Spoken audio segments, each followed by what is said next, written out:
Hello मेरे बच्चों, कैसे हो? दक्षिणा की क्लासरूम में, दक्षिणा बायोलॉजी में आपका बहुत बहुत स्वागत है। मेरा नाम है पारस और मैं आप लोगों को इस अपनी जर्नी में साथ ही साथ एंजॉय करते हुए साथ लेके चल रहा हूँ। इस जर्नी में बेटा याद रखना, मैं तुम्हारा एक ऐसा साथी हूँ जिसके साथ मैं तुम्हारा एक ऐसा फ्रेंड हूँ जिसके साथ तुम अपना गोल बांट सकते हो, जिनके साथ आप अपने फ्यूचर को इमेजिन कर सकते हो और जिसकी मदद से आप अगर चाहोगे तो आसानी से एकदम बढ़िया तरीके से मजे से अपना नीट उखाड़ डालोगे। मेरा साथ दो अपने आप के लिए, मेरा साथ दो अपनी पढ़ाई के लिए। मजे करो, जीतो और दुनिया जीत लो बेटा। खूब बढ़िया से मेहनत करो। आज का टॉपिक हमारा क्या है? आज का टॉपिक है बेटा हमारा सीड। इससे पहले वाले टॉपिक में हमने निपटाया था फ्रूट को, और फ्रूट को पढ़ते वक्त बेटा मैंने एक चीज करी, मैंने कुछ पोर्शन आपको +2 का पढ़ाया और कुछ पोर्शन मैंने +1 का पढ़ाया और फिर आपको फ्रूट इन कंपोजिट तरीके से पढ़ाया। एक्चुअली सबसे बड़ी प्रॉब्लम क्या होती है, अक्सर हम करते हैं कि हम +1 में बोल देते हैं कि +2 में पढ़ाएंगे, +2 में बोल देते हैं कि +1 में पढ़ाया था, और आप लोग फंस जाते हो। तो वो चीज, उस प्रॉब्लम को हमेशा के लिए खत्म करने के लिए आज के टाइम में वंस एंड फॉर ऑल एक कॉन्सेप्ट बढ़िया से कॉम्प्रिहेंसिवली कंप्लीट करने के लिए सीड को, जैसे फ्रूट को कंप्लीट किया वैसे ही आज हम सीड को आगे लेके चलेंगे। देखो बेटा, हमारी सीड क्या कहती है, क्या क्या कहानी बताती है, इस बात को समझने के लिए सबसे पहले हम लोग किसको देखेंगे, अपने +2 वाले पोर्शन को। तो चलो मेरे साथ, क्या है पूरी की पूरी कहानी, लेट्स सी। इस कहानी में कहते हैं एंजियोस्पर्म्स। सीड क्या सिर्फ एंजियोस्पर्म में बनती है, ये क्वेश्चन है। तो मैं कहूंगा ऐसा नहीं। सीड आपके पास एंजियोस्पर्म्स और जिम्नोस्पर्म्स दोनों में मिलती है। तो बेटा यहां पर बताना चाहता हूं आपको, अरे यार, आपको एक वर्ड ध्यान से सुनो, सीड प्रोड्यूसिंग प्लांट्स। अगर आप कभी सीड प्रोड्यूसिंग प्लांट्स की बात करें तो ऐसे प्लांट्स को हम लोग कहते हैं फनीरोगैम्स। तो सीड प्रोड्यूसिंग प्लांट्स दो हैं, एक अपने पास जिम्नोस्पर्म और एक एंजियोस्पर्म। इस चैप्टर में बेटा इफेक्टिवली मॉर्फोलॉजी चैप्टर के अंदर हम एंजियोस्पर्म्स की बात कर रहे हैं, तो यहां पर भी जो आपको दे रखा है वो एंजियोस्पर्म्स के अकॉर्डिंग ही सारी अंडरस्टैंडिंग होगी। लाइन देखो, शुरुआत ही कर दी इन एंजियोस्पर्म। तो एंजियोस्पर्म को कहते हैं, सोच के चलो, एंजियोस्पर्म के अंदर seed is the final product of sexual reproduction. और ये लाइन आपके डायरेक्ट एनसीईआरटी में या डायरेक्ट नीट पूछ सकता है, क्या फाइनल प्रोडक्ट सेक्सुअल रिप्रोडक्शन का सीड है? तो बिल्कुल ना बेटा। सेक्सुअल रिप्रोडक्शन हुई तो गैमीट्स बने, मेल फीमेल गैमेट्स बने, उन्होंने फर्टिलाइज किया, फ्यूज किया, जाइगोट बनाया, और जो ये ओव्यूल था बिफोर फर्टिलाइजेशन अब किस में कन्वर्ट हो चुका है? अब वो कन्वर्ट हो चुका है सीड के अंदर। तो it is the final product of sexual reproduction. It is often described as a fertilized ovule. बोलो ये वाली बात में कोई डाउट? फर्टिलाइज्ड ओव्यूल है बेटा, इस बात में तो मुझे नहीं लगता कि कोई भी प्रॉब्लम है, अभी बताया, right. Seeds are formed inside fruits, ये भी आता है।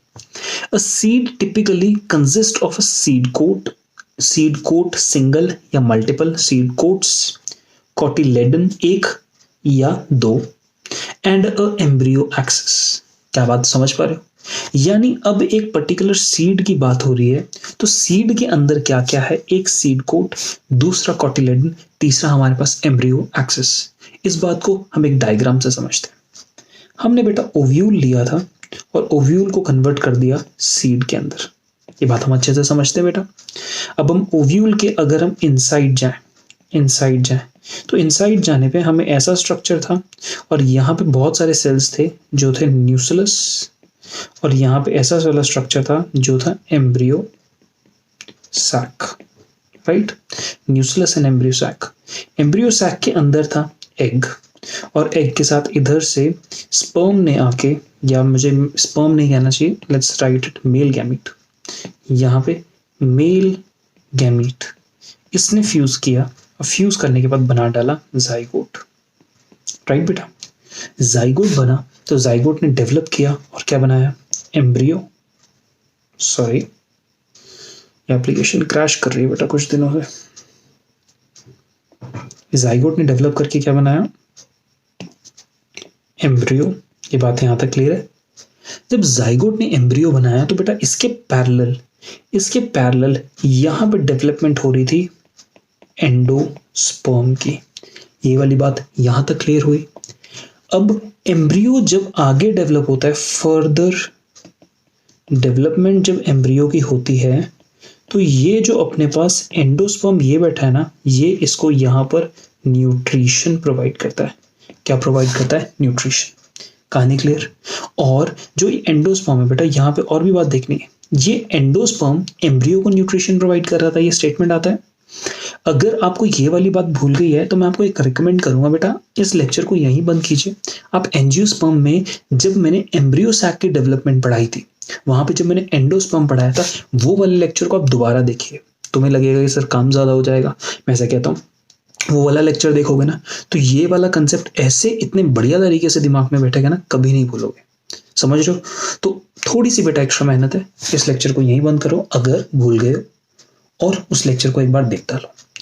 यहां पे मैं तुम्हें बताना चाहता हूं कि इधर न्यूक्लियस भी तो था, आसपास ये न्यूक्लियस भी तो था।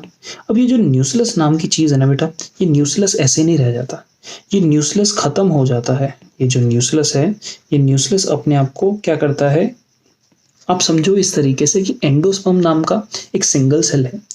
अब पहले इसको और ऐसे समझाता हूं कि एंडोस्पर्म है, और जो ये एंडोस्पर्म है ये जानता है कि इसको खाना देना है किसको? एम्ब्रियो को।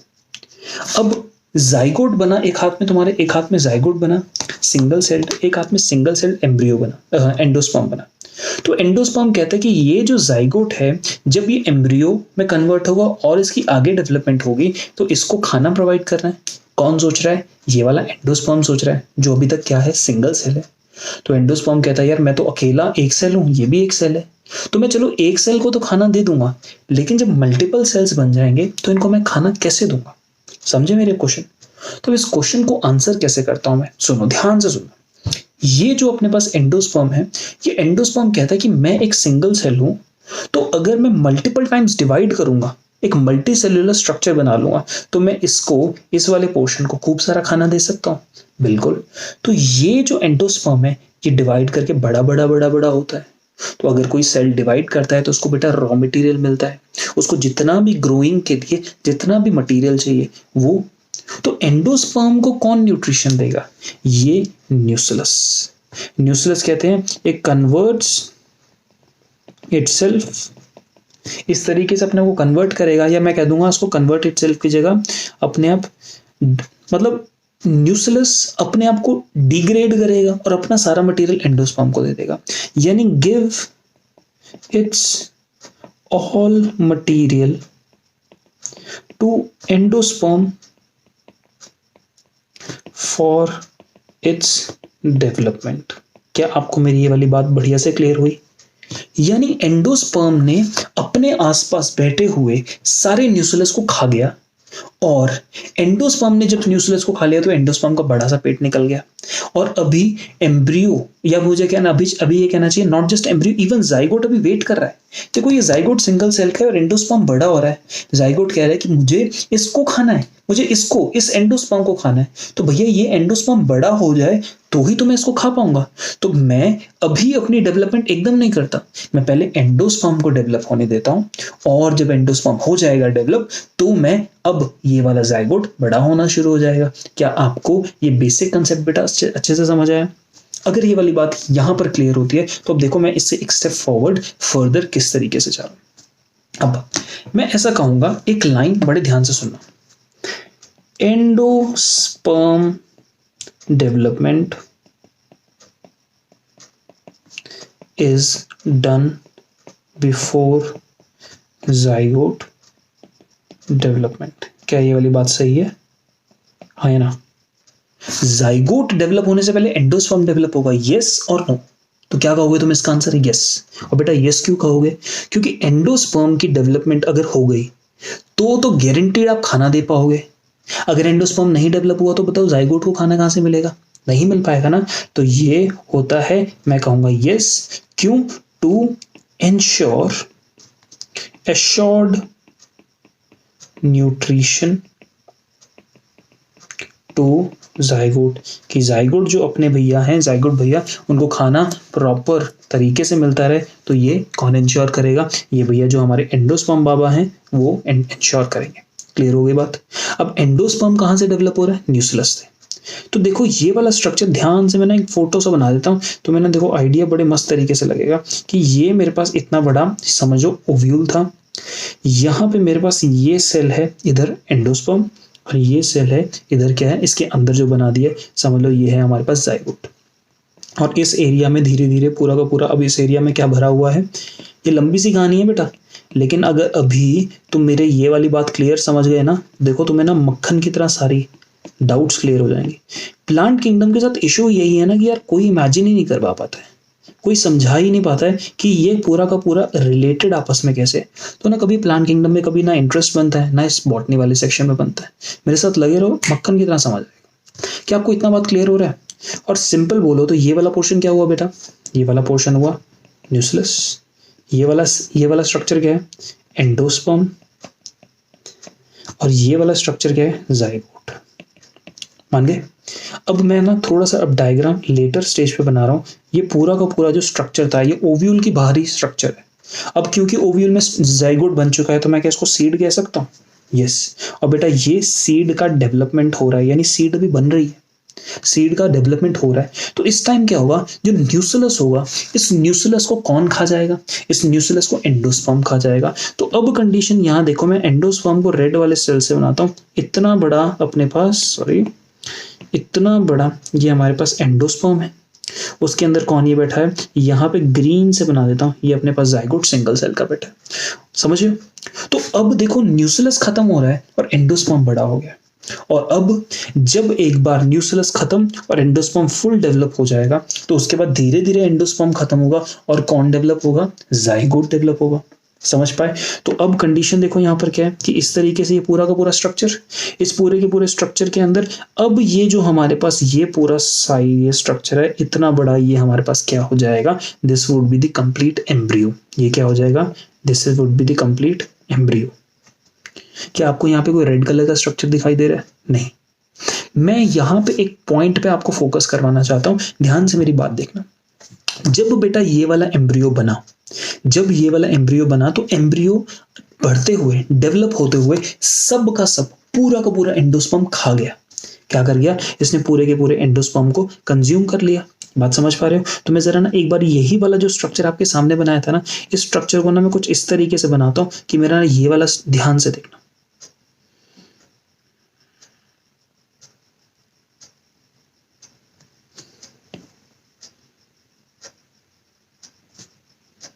मैं छोटा बना दिया थोड़ा सा, बट डोंट वरी, अपने को कोई टेंशन नहीं है, अपने को बेसिक आइडिया लगा है। ये हमारे पास क्या है, ये वाला है एम्ब्रियो, ये वाला पोर्शन है माइक्रोपाइल जो ओव्यूल में भी था, और ये वाला पोर्शन है सीड कोट। क्या बोलो, ये वाली बात क्लियर हुई? पक्का डन? तो एम्ब्रियो मुझे ये दिखाई दे रहा है। तो अब आपके पास बेटा एम्ब्रियो है, एंडोस्पर्म इस वाली कंडीशन में नहीं है, यहां पे एंडोस्पर्म अपने को नहीं मिला। क्या अपने को ये वाली बात अच्छे से क्लियर हुई? तो अगर ये वाली बात अच्छे से क्लियर हुई ना तो बेटा नेक्स्ट स्टेप देखना। समझो ये ना एक ग्राम सीड है, ग्राम का सीड, ग्राम मतलब चना। चने को पानी में भिगो के ना भिगो लो और फिर उसको खोल के देखो, तो चने के सीड में छिलका उतर जाएगा, तो वो क्या था, सीड कोट। और उस सीड को इस तरीके से खोल के देखो, ऐसे खुल जाएगी वो। तो दैट मीन्स जब मैं स्ट्रक्चर को बनाऊंगा तो ये स्ट्रक्चर कुछ इस तरीके से दिखाई देगा आपको बेटा। चने का कुछ स्ट्रक्चर आपको इस तरीके से दिखाई देगा। और अगर मैं इसमें थोड़ी सी इफेक्टिवली मार्किंग कर दूं ना तो आपको ना कुछ इस तरीके से दिखाई देना चाहिए।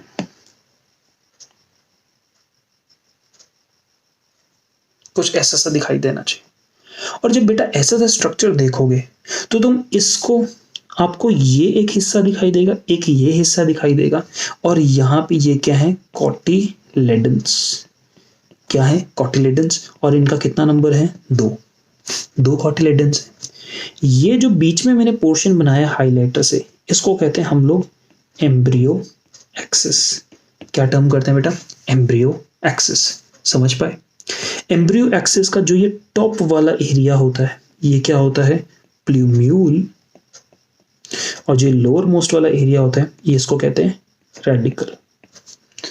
और बेटा यहाँ पे मैंने कितने, आपसे जरा ध्यान से देखो, कितने कॉटिलेडन्स बोले पुत्र, 2। मैंने 2 कॉटिलेडन्स बोले। तो ऐसा बिल्कुल हो सकता था कि जब इसकी डेवलपमेंट यहां से यहां और जब यहां से डेवलपमेंट यहां पहुंच रही थी तो कुछ ये वाला अरेंजमेंट हो सकता था। तो यहां पे क्या, मुझे एक बात बताओ, आपको क्या इस एरिया में कोई लाल कलर का एंडोस्पर्म दिखाई दिया? नहीं दिखाई दिया ना बेटा। ये डेवलपमेंट का एक तरीका था जो 2 कॉटिलेडन वाले ऑर्गेनिजम्स यानी डाइकॉट्स में होता है। लेकिन अगर मैं बात करूं यहाँ पे मोनोकॉट्स की, तो मोनोकॉट्स के लिए आप ये वाला स्ट्रक्चर जरा देखो, ये स्ट्रक्चर आपको दिखाई दे रहा है। यहाँ एंडोस्पर्म भी है, इधर हमारे पास एम्ब्रियो भी है, ये पूरा का पूरा बाहर का स्ट्रक्चर भी है। मोनोकॉट्स में क्या होगा, ध्यान से मेरी बात देखना, रफ सा डायग्राम बना रहा हूं। ऐसे आपको एक स्ट्रक्चर मिला, माइक्रोपाइल मिलेगा। इस स्ट्रक्चर के अंदर आपको यहां पर इतना एम्ब्रियो का इलाका मिलेगा। ये क्या मिलेगा अपने को? एम्ब्रियो। और इतना एरिया अभी भी बचा हुआ अपने को क्या मिलेगा? एंडोस्पर्म। क्या मिलेगा? एंडोस्पर्म। दैट मीन्स अगर मैं ऐसे स्ट्रक्चर की बात करूं जो मिलता है मोनोकॉट्स में, तो मोनोकॉट्स में जब एम्ब्रियो डेवलप हो गया, तो एम्ब्रियो डेवलप होने के दौरान जब अपना स्ट्रक्चर बनाता है तो वो कुछ अमाउंट ऑफ एंडोस्पर्म को तो खा जाता है, लेकिन कुछ एंडोस्पर्म बचा रह जाता है। और बेटा अगर मैं इसी स्ट्रक्चर को जरा ओपन करके दिखाऊं, तो मैं इनफैक्ट इस अकेले स्ट्रक्चर को ओपन तो नहीं कर सकता हूं। मैं कहूंगा मैं इस पूरे के पूरे स्ट्रक्चर को, जो आपको दिख रहा है ना, ये पूरा का पूरा स्ट्रक्चर, ये पूरा स्ट्रक्चर ऐसा ही है, और मैं इस कहूंगा इस एम्ब्रियो के अंदर ओनली 1 कॉटिलेडन मिलता है, 1 कॉटिलेडन मिलता है। और इस कॉटिलेडन को हम लोग ग्रासेस के केस में, जो ग्रासेस मोनोकॉट होती हैं, उनके केस में क्या टर्म करते हैं? स्कूटेलम। इनफैक्ट मैं तो आपको इतना कहूंगा कि थोड़ा सा अगर मन बना लो तो आप ऐसा कह दो कि मोनोकॉट्स में जो कॉटिलेडन होता है उसको स्कूटेलम कहते हैं। तो ये स्टेटमेंट ना आपके लिए, नीट के लिए मस्त चल पड़ेगा। तो क्या आपको मेरी बात समझ आई? आपको कॉटिलेडन का कंसेप्ट समझ आया? कॉटिलेडन एक एम्ब्रियो का ही हिस्सा है। इनफैक्ट एम्ब्रियो नहीं बोलना चाहिए मुझे, चलो बोल भी दो तो कोई दिक्कत नहीं है, सीड का हिस्सा बोलना बेस्ट स्टेटमेंट होगा। देखो क्या कॉटिलेडन सीड का हिस्सा है? यस। इस सीड के हिस्से में ये वाला स्ट्रक्चर जो आपको पूरा ग्रेइश मिल रहा है, क्या इसको एम्ब्रियो एक्सिस कहते हैं? यस। एम्ब्रियो एक्सिस समझ लो वो एक हिस्सा है जिसके 2 एंड्स पे आपके पास प्लूम्यूल एंड रेडिकल है। तो अगर मैं बोलूं यहाँ पे कॉटिलेडन है तो समझ तो आता है, तो इस एरिया में भी क्या अपने को एम्ब्रियो एक्सिस मिलेगा? बिल्कुल मिलेगा। तो मैं ऐसे कह दूंगा कि इस एरिया के अंदर आप यहाँ पे इस तरीके से ऑब्जर्व करो कि इस एरिया में ये वाला इस तरीके से आपको यहाँ पे एक एम्ब्रियो एक्सिस मिल जाएगा, और एम्ब्रियो एक्सिस में बेटा टॉप एरिया में अपने को क्या मिल जाएगा? प्लूम्यूल मिल जाएगा, और लोएस्ट वाले एरिया में क्या मिल जाएगा अपने को? रेडिकल मिल जाएगा। तो क्या आपको मोनोकॉट को मोनोकॉट क्यों कहते हैं? क्योंकि मोनो यानी 1 यानी एक कॉटिलेडन है, उसका नाम स्कूटेलम है। ये तो हमने सीख लिया, अपने को याद भी हो गया। दूसरी बात, उसके पास ये एम्ब्रियो एक्सिस है, यस। अब उसके पास क्या एंडोस्पर्म बचा हुआ रहता है? यस। तो मोनोकॉट्स में, किसमें? मोनोकॉट्स में अपने को यहाँ पे एंडोस्पर्म देखने को मिला। बोलो डाइकॉट्स में एंडोस्पर्म देखने को मिला? नहीं। यानी जब सीड बन चुका है, जब सीड प्रॉपर डेवलप हो गया है, तो जनरली यहाँ पे एक्सेप्शन जरूर होंगे बेटा, बट यहाँ पे मैं फोकस करना चाहता हूँ वर्ड पे generally. In the case of dicots generally you do not find any endosperm, but when you look at the case of the monocots, generally you will always find endosperm. Generally you will find the endosperm. Am I effectively absolutely clear to you? If I am, that's a really really good thing that you have paid attention. आपने ध्यान दिया, मस्त पूरा concept समझा। अक्सर क्या होता है बेटा, आप लोगों का रिकॉर्डिंग का ना एक नुकसान एक फायदा है। नुकसान ये है कि आप लोगों को ना स्क्रीन पे देखना है और तुम्हें कोई दोबारा रिमाइंड नहीं करेगा कि बेटा मारूंगा, खूब पढ़ा, डांटूंगा कि पढ़ा ही नहीं अगर ध्यान नहीं दिया। ऐसा नहीं कर सकता। तो मेरे पास क्लास में आके पढ़ोगे ना, तो ऐसा होगा मैं तुम्हें इधर उधर देखने ही नहीं दूंगा, सारा टेंशन तुम्हारा मेरे पास होगा। लेकिन क्योंकि अभी तो बेटा आप वीडियो देख रहे हो, तो बाई चांस अटेंशन चूक गया, थोड़ा सा पीछे हो गया, तो वीडियो को ना बेटा रिवाइंड करके देखा करो, कंसेप्ट नहीं छोड़ना है। इनफैक्ट कभी कभी 1 सेकंड में इतनी इंपॉर्टेंट बात कह देता हूं मैं, इतनी इंपॉर्टेंट बात आपको पता लग जाती है कि अगर उसको मिस कर दिया तो कंसेप्ट का पूरा मतलब हिसाब किताब खराब हो जाएगा, धराशी हो जाएगा।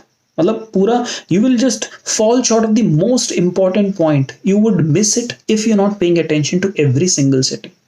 आप हर सेकंड पे अटेंशन दीजिए, हर वक्त पे अटेंशन लगाए रखो। अगर गलती से इधर उधर हो भी गए ना, तो बेटा वीडियो रिवाइंड करो, दोबारा देखो।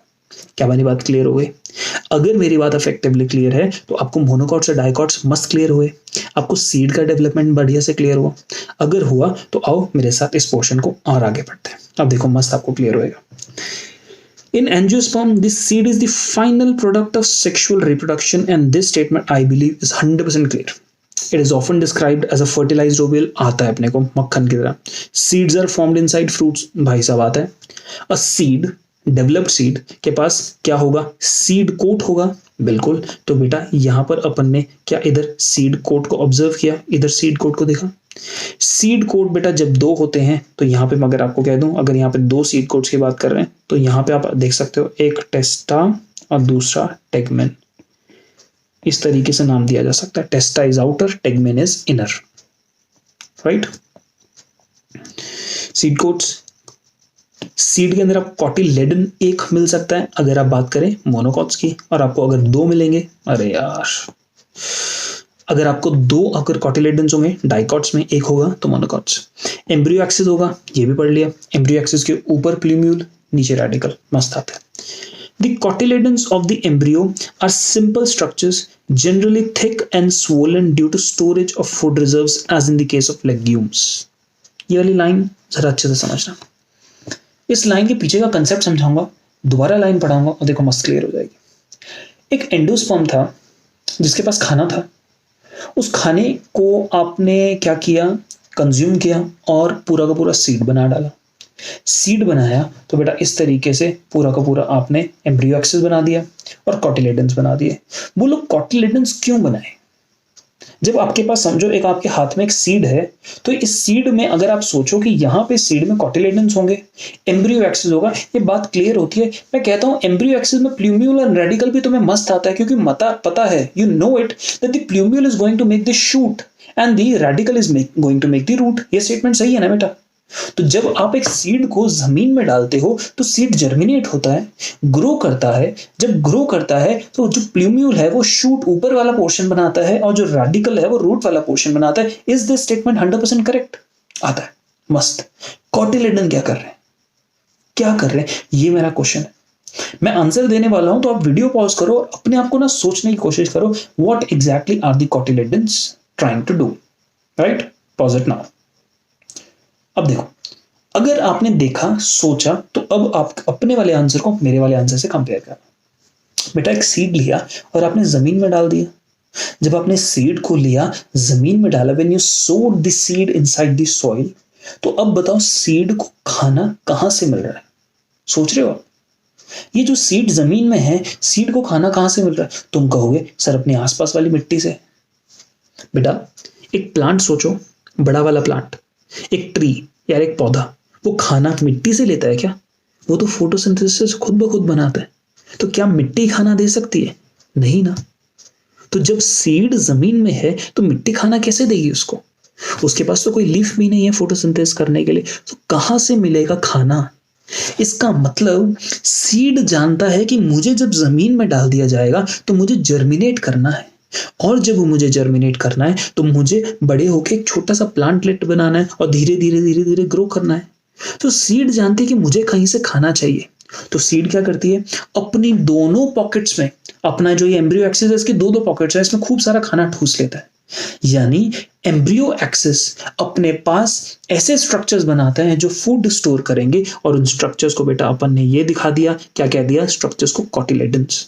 तो इफेक्टिवली कॉटिलेडन्स है क्या?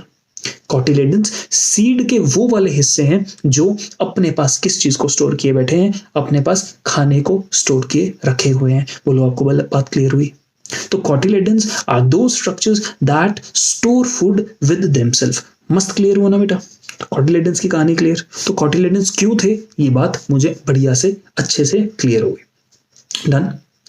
अब यहां पे जरा वापस आ रहे हैं, इस वाली लाइन को पढ़ते हैं तो शायद आपको अच्छे से समझ आएगा। The cotyledons of the embryo are simple structures, generally thick and swollen due to storage of food reserves. बोलो cotyledon ने food reserves को अपने पास स्टोर करके रखा, क्यों? मालूम लग गया ना? बहुत बढ़िया। Mature seeds may be non-albuminous or albuminous. Line words, दो वर्ड्स हैं यहाँ पे, दो वर्ड्स बोल रहा है। कहता है कि जो अगर हमारे पास सीड्स की बात करें जो मेच्योर हैं, मेच्योर सीड्स में भी नॉन एल्बुमिनस और एल्बुमिनस। बेटा नॉन एल्बुमिनस और एल्बुमिनस क्या होते हैं पढ़ते हैं। Non albuminous seeds have no residual endosperm, यानी नॉन एल्बुमिनस सीड होगी तो उस सीड के अंदर आपको एंडोस्पर्म मिलेगा, तो आंसर होगा नहीं। तो नॉन एल्बुमिनस सीड अक्सर कौन सी सीड होगी जिसके पास एंडोस्पर्म नहीं है, तो वो डाइकॉट की होगी, मोनोकॉट की। तो आंसर क्या बोलोगे बेटा आप लोग, डाइकॉट। जो नॉन एल्बुमिनस सीड्स हैं, non albuminous seeds have no residual endosperm as it is completely consumed during embryo development. Example के नाम पे एनसीईआरटी पी ग्राउंडनट बोल देती है, सनफ्लावर बोलती है। तो क्या एनसीईआरटी ने आपको चुपके से 3 एग्जाम्पल देती है डाइकॉट्स के, यहां पर है। और सीड कुड बी एल्बुमिनस, तो क्या कहते हैं, albuminous seeds retain a part of endosperm as it is not completely used up during embryo development. यानी मोनोकॉट्स के केस के अंदर जब आप बात करते हो तो in the case of monocots यहां पर आपके पास क्या होता है, एंडोस्पर्म की प्रेजेंस होती है। क्या आपको मेरी बात अच्छे से समझ आ रही है? बढ़िया, आगे देखना। Occasionally in some seeds such as black pepper and beet, ध्यान से ये वर्ड लेना बहुत इंपॉर्टेंट है लाइन। कभी कभी in some seeds such as black pepper and beet remnants of nucellus are also persistent। क्या बोला, देखो यहाँ पे इस डायग्राम में जरा, क्या आपको न्यूक्लियस यहाँ दिखाई दे रहा है? मैंने कह दिया कि एंडोस्पर्म ने बेटा यहाँ तक डेवलप होते होते, इस एरिया तक डेवलप होते होते न्यूक्लियस को खत्म कर दिया, खा गया। अपने आप को डेवलप करने के लिए न्यूक्लियस को खा गया कौन, एंडोस्पर्म। बट कभी कभी ब्लैक पेपर में, काली मिर्च और बीट के अंदर यहां पर जो ये न्यूक्लियस होता है बेटा बचा रह जाता है। और जब न्यूक्लियस बचा रह जाता है तो यानी सीड में एंडोस्पर्म है, न्यूक्लियस भी बचा हुआ है एक मैच्योर सीड में, तो ऐसे स्ट्रक्चर को हम टर्म करते हैं पेरिस्पर्म। क्या टर्म करते हैं, perisperm. This residual persistent nucleus is called as perisperm. बोलो बात क्लियर हुई? मस्त, बढ़िया। तो आगे देखो, इंटेग्यूमेंट्स यानी आउटर सीड कोट की बात कर रहे हैं, इंटेग्यूमेंट यानी सीड कोट, तो लिख लो अपने पास यहां पे, integuments of ovules harden as a tough protective seed coats. Okay, the micropyle remains as a small pore in the seed coat. क्यों माइक्रोपाइल अपने को सीड में चाहिए? बेटा सीड को लिया तुमने जमीन में डाल दिया, सीड के अंदर अब ये वाला जो आपके पास कॉटिलेडन्स में खाना भरा हुआ है, इस खाने को कंज्यूम करेगा एम्ब्रियो एक्सिस, प्लूम्यूल ऊपर ग्रो करेगा, रेडिकल नीचे ग्रो करेगा, यानी खाना तो है। अब मैं तुम्हें कहूंगा नाक बंद कर दो, सांस मत लो, खाना खाते रहो, जिंदा रह पाओगे? नहीं ना। इसका मतलब सांस लेना भी जरूरी है, समझ पाए? दूसरा, खाना खाते रहो, पानी मत पियो, चल जाएगा? नहीं ना, पानी पीना भी जरूरी है। तो जब सीड के पास अपने पास स्टोर्ड फ्रूट तो था, लेकिन एयर लेता है माइक्रोपाइल के थ्रू, वाटर लेता है माइक्रोपाइल के थ्रू। क्या मेरी बात क्लियर हो गई? तो ये कहता है the micropyle remains as a small pore in the seed coat. This facilitates entry of oxygen and water into the seed during germination. मस्त क्लियर हुआ? बहुत बढ़िया। एज द सीड मैच्योर्स, जैसे जैसे आगे सीड मैच्योर होती है, it's water content is reduced and the seed becomes relatively dry. ये बात अपने को समझ लेनी चाहिए कि जब ओव्यूल से सीड मैच्योर होने के प्रोसेस में थी, जब ओव्यूल से सीड मैच्योर हो रही थी, जब जाइगोट डेवलप होकर एम्ब्रियो बना रहा था, तो कॉटिलेडन बनाने की प्रोसेस के दौरान सीड में अगर उस ओव्यूल में थोड़ा बहुत पानी भी था, वो पानी का कंटेंट कम होता रहता है, सीड कैसी होनी शुरू हो जाती है, ड्राइश, सूखी सूखी होनी शुरू हो जाती है। समझ पा रहे हो? The general metabolic activity of the embryo slows down। ये वाली बात शायद बेटा आपको नहीं समझ आया, तो मैं आपको इतने पैराग्राफ वाली बात को मैं जरा आपको समझा देता हूं। क्या प्लांट ने फनीरोगैम्स, जो जिम्नोस्पर्म और एंजियोस्पर्म्स हैं, फनीरोगैम्स हैं, उन्होंने सीड क्यों बनाया?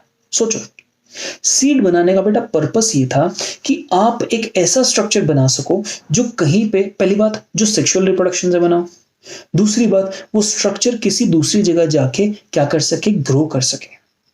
तो जब आप एक सीड नाम के स्ट्रक्चर को देखते हो, तो सीड जमीन पे इस तरीके से एक पैकेट में, घर में, ड्रॉर में, जिम में डाल के रखो और 1 महीने बाद जमीन में डाल दो, वो उग जाएगी।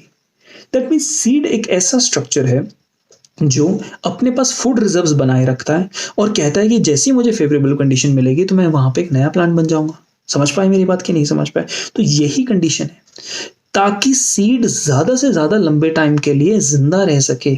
आपकी पॉकेट में बैठी है सीड, अपनी पॉकेट में बैठी बैठी खराब ना हो जाए।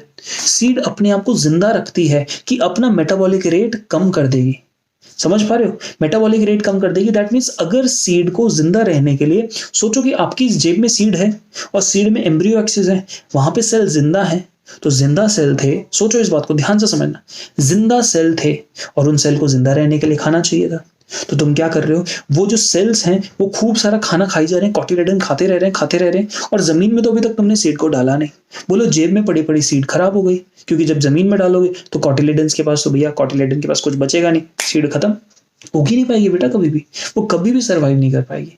तो सीड क्या करती है, सीड को समझता है कि जब तक मुझे जमीन में नहीं डाल देगी, मेरे पास प्रॉब्लम क्या है। मेरे आपको इस तरीके से समझो, एक और एग्जांपल देके समझाता हूँ कि सोचो घर में खाने की कमी है, कोरोना चल रहा है चारों तरफ, इंडिया में खाना खत्म हो गया और तुम्हारे घर में राशन पड़ा है। फिर तुम समझदार अगर हुए ना, तो फिर तुम एकदम ना इतने खूब इंटेलिजेंट हुए ना, तो फिर क्या करोगे, तुम दिन रात खेलोगे कूदोगे, खूब सारा खेलोगे कूदोगे, और तीनों टाइम ठूस ठूस के खाना खाओगे, भूख भी नहीं लगेगी तब भी खाओगे। करोगे ऐसा? नहीं, तुम बहुत बचा के खाना खाओगे, तुम अपनी एनर्जी इधर उधर नहीं लगाओगे, तुम चुपचाप घर के कोने में बैठे रहोगे, मेटाबॉलिक एक्टिविटी को अपना स्लो कर दोगे कि एक ही तरफ बैठे रहे दिन भर सोते रहे तो भूख लगेगी? नहीं लगेगी ना बाबा। यही वाली चीज की मैं बात कर रहा हूँ। तो अगर सीड कोई काम ना करे, यानी अपनी मेटाबॉलिक एक्टिविटी को इतना कम कर ले कि सीड की अगर एनर्जी की रिक्वायरमेंट नहीं है, तो सीड ज्यादा से ज्यादा लंबे टाइम के लिए क्या रहेगी, वायबल रहेगी। वायबल यानी ऐसी क्षमता रखेगी ताकि वो जब डाल दिया जाए, उसको सो कर दिया जाए, तो वो जर्मिनेट कर पाए। इसको वायबिलिटी कहते हैं। क्या आपको मेरी बात क्लियर हुई? इफेक्टिवली अगर ये बात क्लियर हुई तो एनसीईआरटी में +2 वाला ये वाला पैराग्राफ कंप्लीट। +1 वाला देख लेते हैं। अब आपको एकदम मक्खन की तरह इजीली समझ आ जाएगा, देखते रहना। The ovules after fertilization develop into seeds आता है। A seed is made up of a seed coat and an embryo आता है। The embryo is made up of a radicle, an embryonal axis and 1 or 2 cotyledons आता है। यानी सीधी सी बात, इसने अगर पूरी लाइन बोली होती है तो ये एम्ब्रियो एक्सिस है, ऊपर हिस्सा प्लूम्यूल, नीचे वाला रेडिकल, और ये पूरा का पूरा मतलब ऊपर से नीचे एम्ब्रियोल एक्सिस। Right, clear? या तो एक कॉटिलेडन होगा या 2 कॉटिलेडन होगा। एक कॉटिलेडन व्हीट मेज, 2 कॉटिलेडन ग्रामीण P. Structure of a dicot seed. अब यहां पे इन्होंने फालतू की बातें नहीं करी, तो सीधा हम स्ट्रक्चर समझाएंगे। आता है यार, अपने को तो सारा बेसिक आता है। The outermost covering of a seed is called as a seed coat. मस्ट clear? The seed coat has 2 layers, the outer testa and a inner tegmen. आता है टेस्टा बाहर वाला, इनर टेगमेन। सीड कोट के 2 हिस्से हैं, मालूम है। The hilum is the scar on the seed coat through which the developing seeds were attached to the fruit. नहीं समझ आया? अभी समझाता। देखो ना, यहां पे इस तरीके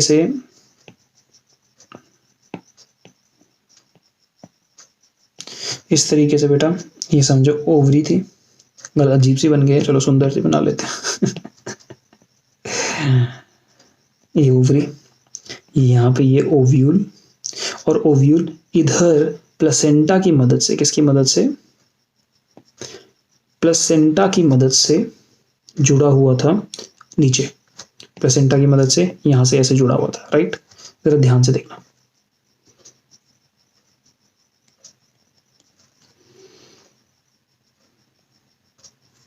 तो मैं अगर टर्म करने पे आऊं तो मैं इसको टर्म करूंगा प्लेसेंटा, इसको टर्म करूंगा funicle.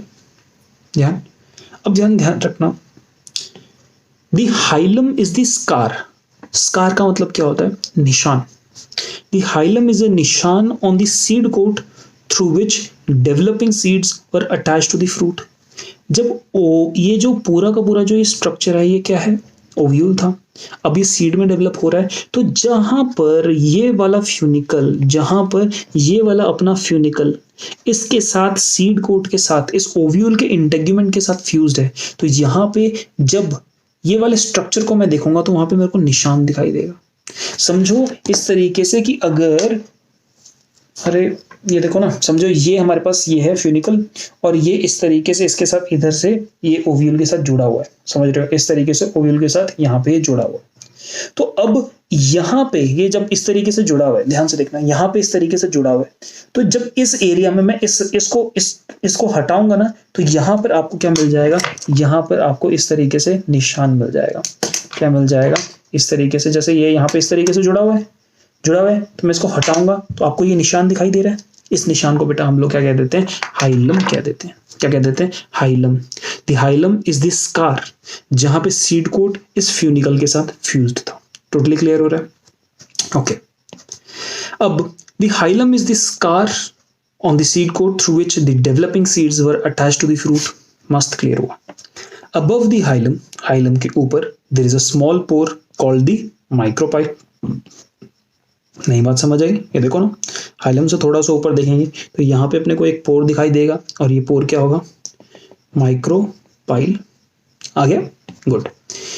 With in the seed, seed के अंदर, within the seed coat is the embryo consisting of an embryonal axis and a two cotyledon. Seed coat के अंदर देखा तो अपने को एक एम्ब्रियोनल एक्सिस दिखाई दिया और उसके साथ टू कॉटिलेडन। ऐसे एम्ब्रियोनल एक्सिस और दो cotyledon, right.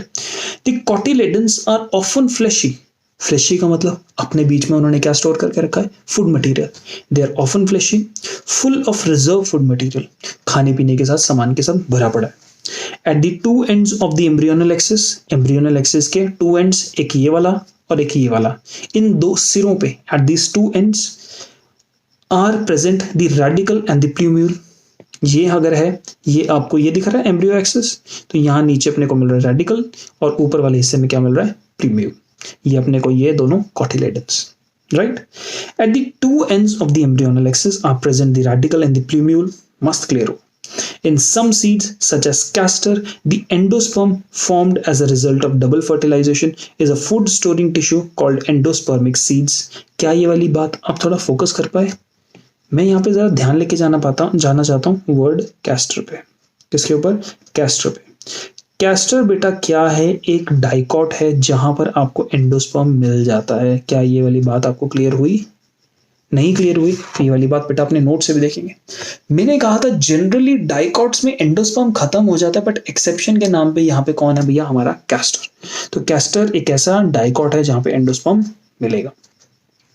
In plants such as bean, gram and pea, the endosperm is not present in the mature seeds, and ऐसे seeds को non endospermous या क्या कहते हैं, non albuminous।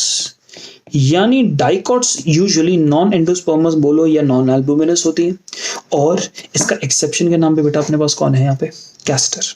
Done. Structure of a monocot seed, monocot seed का structure देखते हैं। क्या कहते हैं structure? Generally monocotyledonous seeds are endospermic, but some as in orchids are non-endospermic। ऊपर कैस्टर का एग्जांपल एनसीईआरटी देख के बोलता है कि भैया ज्यादा खुश मत हो, हमने कैस्टर जो डाइकॉट था उसमें एंडोस्पर्म था, तो हम आपको ऐसा भी एग्जांपल देंगे जो मोनोकॉट है और उसमें एंडोस्पर्म नहीं होगा। एग्जांपल के नाम पे ऑर्किड्स। ऑर्किड्स ऐसे और ये ऑर्किड्स ऐसे एंडोस्पर्म नॉन एंडोस्पर्मिक मोनोकॉट्स होते हैं। कैसे होते हैं? Non endospermic monocots. किसकी बात हो रही है बेटा? Orchids. Otherwise generally monocots endospermic होते हैं। ठीक। The seeds of cereals, cereals क्या होते हैं? ये वाले सीरियल्स जो होते हैं ना बेटा, ये हमें नॉर्मल खाने पीने वाली चीजें होती हैं जिनसे रोटी और ये सब चीजें बनाते हैं, उनकी बात हो रही है। The seeds such as cereals, the maize, the seed coat is membranous and generally fused with the fruit wall. कुछ चमका? याद है बेटा आपने क्या पढ़ा था? कैरियोप्सिस। और बोलो अगर कैरियोप्सिस तुमने याद किया है तो मस्त तुम्हें आता होगा। सीड कोट और फ्रूट वॉल आपस में फ्यूज होती है कि नहीं होती? एग्जाम्पल पे 3 चीजें बोली थी, राइस सीरियल है, व्हीट सीरियल है, मेज सीरियल है कि नहीं? तो ध्यान से देखना। In the seed coats of cereals such as maize, the seed coat is membranous, membrane है एक है मोटा सा, and generally fused with the fruit wall. पढ़ी थी ना, इसलिए एनसीईआरटी कैरियोप्सिस नाम नहीं दे रही, लेकिन देखो डेफिनेशन दे दिया है। तो एनसीईआरटी कहते हैं इतना मैंने बता दिया, थोड़ा सा तुम जान लो तो तुम कहोगे सर, एंड नीट को कहोगे टेंशन लो, हमारे पास पारस सर है, सब समझा देंगे, टेंशन लो बेटा, मैं आपके साथ हूं। The endosperm is bulky and stores food। बिल्कुल ठीक, एंडोस्पर्म का काम ही यही है। The outer covering of endosperm separates the embryo by a proteinaceous layer called alluron layer। अब थोड़ी हद हो रही है, हमें चीजें इमेजिन नहीं हो रही, तो पहले मैं डायग्राम दिखा देता हूँ। मैंने इस डायग्राम में जब कॉपी में डायग्राम दिखाया तो बेटा यहाँ पे जरा ये वाला डायग्राम आपको याद आ रहा है? इधर अपन ने बना दिया था, इधर एंडोस्पर्म, इधर एम्ब्रियो। क्या ये वाला डायग्राम बना दिया था? अब इस डायग्राम का एडवांस्ड वर्जन यानी जो डायग्राम एक्चुअली आता है वो ये। देखो आपको एम्ब्रियो वाला हिस्सा और इधर ऊपर एंडोस्पर्म वाला हिस्सा, रफली यही तो दिखाया था। ये एंडोस्पर्म वाला हिस्सा है और ये पूरा का पूरा कौन से वाला हिस्सा है, कॉटिलेडन वाला हिस्सा, यस और नो। अब कॉटिलेडन के बीच में अपने को यहाँ पर क्या दिखाई देता है, इस तरीके से पूरा का पूरा एम्ब्रियो। तो ये हमारे पास क्या है, एम्ब्रियो एक्सिस, और ये पूरा का पूरा एरिया इस एम्ब्रियो एक्सिस के पिछले वाला, इसके पीछे वाला एरिया पूरा का पूरा क्या है, स्कूटलम। और स्कूटलम यानी अपने पास क्या है, कॉटिलेडन। वो लोग कितने हैं, एक ही है ना, दिख रहे हैं ना अपने को सामने। ऊपर एंडोस्पर्म, इधर स्कूटलम, और इन दोनों चीज को जोड़े रखने के लिए इन दोनों के बीच में, यहां पर इसके बीच में क्या अपने को ये लेयर दिखाई दे रही है, ये लेयर कौन सी है, एल्यूरॉन लेयर। कौन सी लेयर है बेटा, एल्यूरॉन लेयर। और ये एल्यूरॉन लेयर किस चीज की बनी है, प्रोटीन की बनी हुई है। किस चीज की, प्रोटीन की। ये बात आपके लिए जानना बेहद जरूरी है। एल्यूरॉन लेयर ये लेयर है जो बनी हुई है प्रोटीन की, और ये एंडोस्पर्म को और इधर स्कूटलम को एक दूसरे से सेपरेट कर रही है, और पूरे के पूरे एंडोस्पर्म के आसपास भी एक लेयर बनाए हुए रखी हुई है। ये वाली बात समझ आई? अगर समझ आई तो लाइन मेरे साथ पढ़ो। The outer covering of endosperm separates the embryo by a proteinaceous layer called as a aleurone layer. Aleurone layer ने इस एंडोस्पर्म को, एक सेकेंड, इस एल्यूरॉन लेयर ने बेटा एंडोस्पर्म को किससे जोड़ दिया, ये वाली एल्यूरॉन लेयर ने इस एंडोस्पर्म को इस एम्ब्रियो वाले पोर्शन से देखो जोड़ दिया ना। ये वाली बात आपको बताना चाह रहा था। मस्त क्लियर हुई? Next, the embryo is small and situated in a गड्ढा at one end of the endosperm। ये कहता है इफेक्टिवली यहां पे आपके पास पूरा का पूरा एम्ब्रियो सिचुएटेड है, कोई टेंशन मत लेना इस लाइन से। It consist of one large and a shield shape cotyledon known as scutellum. यहाँ पे पूरा का पूरा इस तरीके से यहाँ पे आपके पास स्कूटलम पड़ा है, कॉटिलेडन है जिसको स्कूटलम कहते हैं, जिसके एक हिस्से में अपने को क्या मिल रहा है, embryo axis, right, and a short axis with a plumule and radical. देखो ना, यहाँ अपने पास पूरा का पूरा कॉटिलेडन और इसके अंदर यहाँ पे एक शॉर्ट एक्सिस, यहाँ पे ऊपर वाले हिस्से में प्लूम्यूल, नीचे वाले हिस्से में रेडिकल। डन? ध्यान से मेरी बात सुनना। इस प्लूम्यूल के ऊपर वाले हिस्से में आपको जो ये स्ट्रक्चर्स दिखाई दे रहे हैं बेटा, इन स्ट्रक्चर्स को अपन टर्म करते हैं कोलियोप्टाइल। क्या टर्म कहते हैं, कोलियोप्टाइल। और रेडिकल के ऊपर जो स्ट्रक्चर अपने को दिखाई दे रहा है इसको कहते हैं कोलियोराइजा। और ये बात आपको अच्छे से समझ लेनी चाहिए कि जब हम मोनोकॉट्स की सीड देखते हैं तो प्लूम्यूल और रेडिकल के ऊपर प्रोटेक्टिव लेयर्स होते हैं। प्लूम्यूल के ऊपर protective layer coleoptile and radical के ऊपर प्रोटेक्टिव लेयर क्या हुई, कोलियोराइजा। और मस्त क्लियर बात हुई, पक्का डन? अगर ये बात यहां तक डन हुई तो दैट मीन्स आपको सारी बात क्लियर हो गई है। The plumule and radicle are enclosed in sheath, sheath यानी protective covering, which are the coleoptile and coleorhiza respectively. बोलो मस्त क्लियर हुआ? तो यहां तक एनसीईआरटी की यहां तक बात क्लियर। तो अगर इतनी बात क्लियर तो वंस एंड फॉर ऑल हम अपने एक बार नोट्स की रीडिंग करते हैं, मक्खन की तरह अपने नोट्स को समझते जाते हैं और सारी की सारी बात आपको मजे से क्लियर होती रहेगी। मेरे साथ देखते रहना। Seed, seed is a ripened ovule जो जिम्नोस्पर्म और एंजियोस्पर्म मिलेगी, यानी फनीरोगैम्स में मिलेगी। सीड फर्टिलाइज स्ट्रक्चर है, फर्टिलाइजेशन से पहले ओव्यूल होता है। तो ये एक तरीके से बेटा जितना पढ़ लिया ना, सबके रिवीजन कर रहे हैं तो मेरे साथ लगे रहना। सीड फर्टिलाइज्ड ओव्यूल है, ये बात अपने को अच्छे से बढ़िया से क्लियर है। सीड की कंपोनेंट्स के नाम पे बेटा सीड कोट है। सीड कोट एक भी हो सकता था, दो भी हो सकता था, इनफैक्ट तीन भी हो सकते हैं। तो अगर यहाँ पे जो जनरली दो मिलते हैं वो हमारे पास बाहर वाला टेस्टा, अंदर वाला टेगमेन, और सीड कोट का इफेक्टिवली काम क्या है, प्रोटेक्शन का। उसके अंदर एम्ब्रियो मिलता है, यस, और रिजर्व फूड मिलता है, यस। रिजर्व फूड कैसे स्टोर हो रहा है एक सीड में, इस बात को अगर मैं एक सेंटेंस बोलूंगा तो आप जरा एनालाइज करो और सोचो सेंटेंस आपको समझ आता है कि नहीं। एक सीड के स्ट्रक्चर में रिजर्व फूड है, स्टेटमेंट पहला clear, and this reserve food is stored in the form of cotyledons, और reserve food is stored inside the cotyledons. ये स्टेटमेंट सही? मैं एक ही लाइन बोल रहा हूं, seed within the seed the reserve food is stored inside the cotyledons. बोलो बात क्लियर? मस्त, पक्का डरना। तो कॉटिलेडन्स में खाना स्टोर है, बट खाना मोनोकॉट्स में एंडोस्पर्म एंड कॉटिलेडन्स दोनों में स्टोर्ड है। ये वाली बात भी तो क्लियर हुई। तो दैट मीन्स अब ये खाना किस तरीके से स्टोर्ड है, इस हिसाब से मैंने बेटा सीड्स को तीन तरीके से बांट दिया, endospermic, non endospermic and perispermic. और पेरिस्पर्मिक को आप देख के ही बोल सकते हो कि जहां पर न्यूक्लियस बचा रहेगा। ये डेफिनेशन पूरी की पूरी लिख दोगे। आप कहोगे सीड डेवलप होने के बावजूद भी जब आपको न्यूक्लियस मिलता रहेगा तब आपकी सीड कैसी हो जाएगी, पेरिस्पर्मिक। इसके एग्जांपल में हम लोगों ने क्या पढ़ा था, बीट पढ़ा था। इसके अलावा हम लोगों ने क्या पढ़ा था, पेपर पढ़ा था।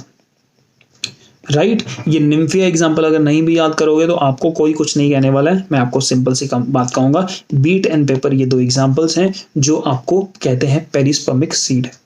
स्पीड अगर एंडोस्पर्मिक है तो किस तरीके से, एंडोस्पर्मिक सीड है तो मतलब इसमें एंडोस्पर्म एंड कॉटिलेडन ये दोनों स्ट्रक्चर खाना स्टोर करते हैं। In the most monocots and some dicots, in the most monocot अक्सर जितने मोनोकॉट्स हैं वो सब एंडोस्पर्मिक होंगे, और कुछ डाइकॉट्स जैसे पपाया, जैसे कैस्टर, अभी अपने एनसीईआरटी में कैस्टर का नाम देखा था, ये एक ऐसा डाइकॉट है, जैसा कोकोनट एक ऐसा डाइकॉट है जो अपने पास क्या स्टोर किए रखता है बेटा, ये अपने पास स्टोर करता है पूरा का पूरा एंडोस्पर्म, ऐसे डाइकॉट्स जो एंडोस्पर्म स्टोर करते हैं। ओके, नॉन एंडोस्पर्मिक जिसको अपन कहते हैं एक्स एल्बुमिनस। एक्स एल्बुमिनस का मतलब क्या हुआ, जिसने अपने पास स्टोर क्या नहीं किया, इसने अपने पास एंडोस्पर्म को स्टोर नहीं किया बेटा। जब इसने अपने आप को एंडोस्पर्म के पास स्टोर नहीं किया तो इसके पास सारा खाना कॉटिलेडन्स में, अक्सर डाइकॉट्स और कुछ मोनोकॉट्स, मोनोकॉट्स के नाम पे ऑर्किड्स, एग्जांपल एनसीईआरटी बोलता है। तो एनसीईआरटी वाले एग्जांपल आपको ये कोलोकेज याद हो ना हो कोई डाउट ही नहीं, कोई फर्क नहीं पड़ता है, आपको ऑर्किड्स याद होना चाहिए, ये याद है ना, तो बेटा याद रखना मेरी बात, जितना पढ़ा रहा हूँ एक्स्ट्रा और जितना एनसीईआरटी में लिखा हुआ है, अगर मैं मना कर दूं ना इस तरीके से नहीं याद करना तो टेंशन छोड़ दो, तो जितना पढ़ा रहा हूँ नोट्स में, जितना नोट्स में दे रहा हूँ और उससे एक्स्ट्रा आपको जो एक्स्ट्रा नहीं जो बाकी एनसीईआरटी इतना कर लो, तुम्हें नीट में कोई नहीं हरा पाएगा, ये मेरी गारंटी। डाइकॉट सीड ग्राम, यहाँ पे डाइकॉट सीड में हाइलम बेटा अपन ने पढ़ लिया, जहाँ पे फिनिकल जुड़ा हुआ था, जिसकी वजह से ये निशान आपको यहाँ पे इस तरीके से हमने कहा था ना निशान लगा हुआ है, ये वाला आप देख सकते हो ऐसा वाला निशान, ये हाइलम की वजह से। ऊपर अपने पास यहाँ पे माइक्रोपाइल मिलेगा, माइक्रोपाइल एक ऐसा पोर है जहाँ से पानी और गैस एक्सचेंज होंगे। सीड को खोल के रख दो तो आपके पास आउटर कवरिंग प्लूमेन रेडिकल मिलेगा एंड द कॉटिलेडन्स। कॉटिलेडन्स को ये स्ट्रक्चर को देखा, बोलो ये वाला स्ट्रक्चर आप पूरा का पूरा बता सकते हो, इस स्ट्रक्चर को पूरा बता सकते हो, प्लस यहाँ पे 2 पॉइंट्स एक्स्ट्रा बता रखे हैं, एक नाम है एपिकोटाइल और दूसरा नाम है हाइपोकोटाइल। क्या नाम है, एपिकोटाइल हाइपोकोटाइल। समझो इस बात को, मैं जरा स्ट्रक्चर ही बना के दिखाता हूँ बेटा। ये पोर्शन है एम्ब्रियो एक्सिस, जरा इसको और सुंदर सा बनाते हैं, ये पोर्शन है एम्ब्रियो एक्सिस। एम्ब्रियो एक्सिस में इस तरीके से एक कॉटिलेडन यहाँ जुड़ा हुआ है, एक कॉटिलेडन यहाँ जुड़ा हुआ है, राइट राइट। अब मैं कहता हूँ कॉटिलेडन जहां पर आपके पास जुड़े हुए हैं ना, जरा इस बात को जरा थोड़ा सा ध्यान रखना, मैं ऐसे जानबूझ के स्ट्रक्चर ऐसा बना रहा हूं एक तितली की तरह, समझो कॉटिलेडन इस पॉइंट से जुड़े हुए थे, समझ लो।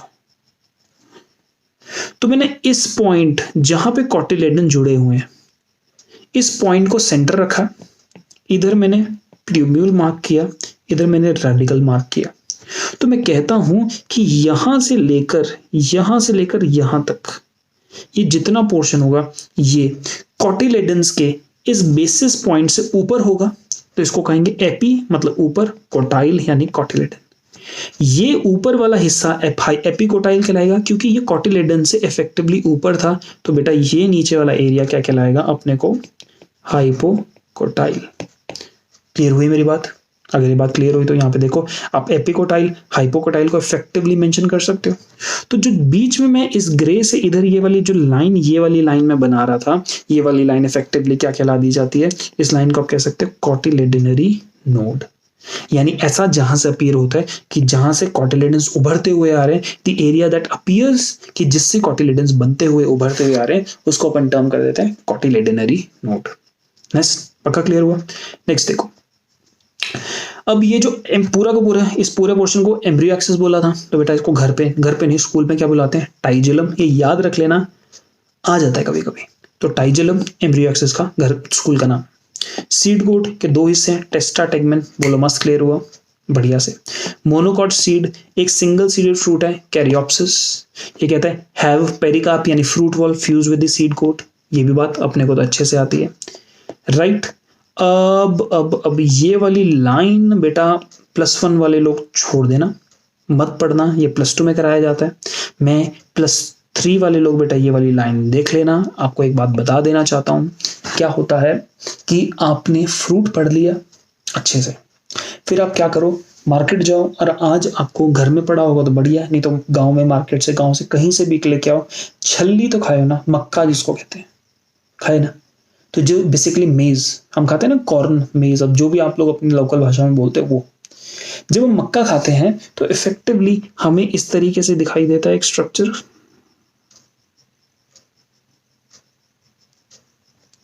और इस स्ट्रक्चर पे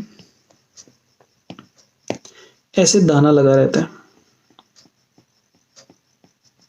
क्या ये बात क्लियर है?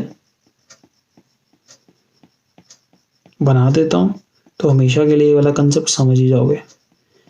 तो बेटा ये जो इंडिविजुअल दाना है, ये इंडिविजुअल दाना इज, ध्यान से देखना, 1 caryopsis is equal to 1 fruit. क्या मेरी बात क्लियर है? एक कैरियोप्सिस एक ड्राई फ्रूट है, लेकिन है तो एक फ्रूट। तो देखो यहां पे इतने सारे फ्रूट एक साथ कलेक्टेड है। तो बेटा क्या मैं इसको ऐसा मान सकता हूं कि यहां से यहां ये पूरा का पूरा एक इन्फ्लोरेसेंस है, यानी ये पूरा का पूरा पेडंकल है जिसपे ये पूरे के पूरे फ्रूट्स, और फ्रूट से पहले क्या अरेंज था? ओवरीज अरेंज थी, तभी तो फ्रूट बना अपने को। ये बात क्लियर हुई? और अगर आप ध्यान से थोड़ा सा मेरी बात को अच्छे से इमेजिन कर पाओगे तो अगर ध्यान रखना, आपने देखा ना इसके ऊपर इस तरीके से ऐसी कवरिंग चढ़ी होती है, और कवरिंग के साथ साथ यहाँ पे कुछ निकल रहा होता है, यहाँ से इस तरीके से निकल रहा होता है। ये होते हैं बेटा क्या, समझो इस बात को। मैं इसको ऐसे समझाता हूँ, ये कंसेप्ट बड़ा इंपॉर्टेंट है। आप एक मकई का दाना खाओ तो बीच में आपको ना खोखला एरिया दिखाई देगा। तो उस बात को समझने के लिए मैं ऐसा कहूंगा कि ये जो हमारे पास मकई थी, ये मकई का ये ओवरी था, और ओवरी के अंदर सिचुएटेड ये हमारे पास इसके साथ बिल्कुल जुड़ा हुआ ये ओव्यूल था, राइट। और इस ओवरी का ऊपर से यहाँ पे स्टाइल एंड स्टिग्मा निकलना था। ये स्टाइल एंड स्टिग्मा इस तरीके से रेशे की तरह निकला होता है, और यहाँ पे आपके पास यहाँ पे स्टिग्मा होता है। ये वाली चीज अपने को ये दिखाई देता है फिलामेंट जैसे। जब पॉलन ग्रेन आके इसके ऊपर बैठता है तो ये अंदर वाली चीज फ्यूज होके फर्टिलाइज होके सब कुछ क्या बन जाता है? कैरियोप्सिस बन जाता है। ये वाला पोर्शन तो अपन तोड़ के फेंक देते हैं। क्या अब आपको मेरी बात क्लियर हुई? इफेक्टिवली द स्ट्रक्चर ऑफ पूरा का पूरा ये वाला अगर क्लियर हुआ तो बेटा बहुत बढ़िया। एक और चीज मैं आपको कहना चाहूंगा, यहाँ पे जो आपको पूरा का पूरा पेडंकल है, इसको बेटा नाम दिया जाता है, इसको नाम दिया जाता है कॉब। क्या दिया जाता है? कॉब, मेज का कॉब। ठीक, इतना क्लियर? तो आगे देखते हैं। आगे देखते हैं बेटा, यहाँ पर ये हमारे पास मोनोकॉट की सीड का स्ट्रक्चर है। एंडोस्पर्म, ध्यान रखना endosperm is rich in starch, fats and proteins. Cotyledon है जो सिंगल है, स्कूटिलम है। कोलियोप्टाइल एंड कोलियोराइजा, ये हमारे पास प्रोटेक्टिव कवरिंग है। यहाँ पे मैंने थोड़ा सा एक्स्ट्रा मेंशन कर दिया, जरा आप देख सकते हो। मैं समझाऊंगा नहीं क्योंकि मुझे उम्मीद है तुम्हें आता है। ये वाली चीज बेटा ये है एम्ब्रियो एक्सेस, और जल्दी से बताओ इसका स्कूल का नाम क्या था? टाइजेलम। शाबाश, इतना डन? पक्का क्लियर? ये हमारे पास बाहर की seed coat and fruit wall है। ये हमारे पास ये प्रोटीनेशियस लेयर है, ये वाला प्रोटीनेशियस लेयर है, aleurone layer rich in protein. And ये वाला, इस वाले स्ट्रक्चर को एक साइड से ऐसे दिखा रखा है, ज्यादा टेंशन लेने की जरूरत नहीं है। अभी डन बेटा? अगर यहाँ पर हमारी बात क्लियर हो गई तो यहाँ पे बेसिक अंडरस्टैंडिंग आपको ये दिखा रखी है कि पेरिस्पर्म बच जाता है तो न्यूक्लियस से पेरिस्पर्म बच जाता है। ये हमें देखने में मिलता है जिम्नोस्पर्म में, पाइनस के केस में देखने को मिलता है, एंजियोस्पर्म में हम लोग देख सकते हैं, ब्लैक पेपर में, कैस्टर के केस के अंदर, और हम लोग देख सकते हैं बेटा बीट के अंदर, राइट। लास्ट एक पॉइंट यहाँ पे जरा देख लो, कभी कभी किसी किसी क्वेश्चन में ना बेटा ये पॉइंट मेंशन कर देते हैं कि कैरेंकल क्या होता है। कैरेंकल समझना, ये जो आपको ये स्ट्रक्चर दिखाई दे रहा है ना, ये वाला स्ट्रक्चर है बेटा कैरेंकल। पढ़ना मेरे साथ, या चलो समझाता हूँ। एक सीड को तुमने जमीन में डाल दिया। जब आपने एक सीड को जमीन में डाला तो सीड जमीन से पानी लेके अपने माइक्रोपाइल में डाल देती है, माइक्रोपाइल के थ्रू अंदर चल जाता है, काम बढ़िया से बनता है। तो अब सीड समझदार भी है और सोचती है कि ऐसा बिल्कुल हो सकता है, मेरे आसपास के माहौल में पानी की कमी हो सकती है, तो क्यों ना मैं एक ऐसा फोम जैसा, एक स्पॉन्ज जैसा एक स्ट्रक्चर बना डालूं जो पानी अपने पास सोख के रखे। तो ये जो कैरेंकल नाम की चिड़िया है, वही मैं बार बार चिड़िया बोलता है, कैरेंकल नाम की जो चीज है, ये आउटर इंटेग्यूमेंट का, टेस्टा का एक एक्सटेंशन है माइक्रोपाइल के पास, जो पानी को एब्जॉर्ब किए रखेगी और जरूरत पड़ने पे पानी सप्लाई करेगी। तो हेंस सीड जर्मिनेशन में मदद करती है। बोलो बात क्लियर हुई? ज्यादा सोचना और याद नहीं करना है, सिंपल सोचो। कैरेंकल है, एक स्पॉन्ज जैसा टिश्यू है, टेस्टा का एक्सटेंशन है, क्या कर रहा है? अपने पास पानी एब्जॉर्ब किए बैठा है, और काम इफेक्टिवली क्या है? जरूरत पड़ने पे पानी का सप्लाई करना। और इसका एक और काम होता है जो बिल्कुल भी याद नहीं करना, और वो काम है सीड डिस्पर्सल। बोलो कैरेंकल क्लियर हुआ? अगर यहाँ पे कैरेंकल क्लियर, तो मैं आपको इतना बात कहूंगा, इसके साथ पूरा का पूरा आज आपने सीड को इफेक्टिवली कवर कर लिया है। पूरा का पूरा +1 से एंड +2 से जितना कंसेप्ट आपने यहाँ पे बेटा सीखना था। उम्मीद मेरे को पूरी है कि आप अच्छे से ये वाली बात समझ गए हैं।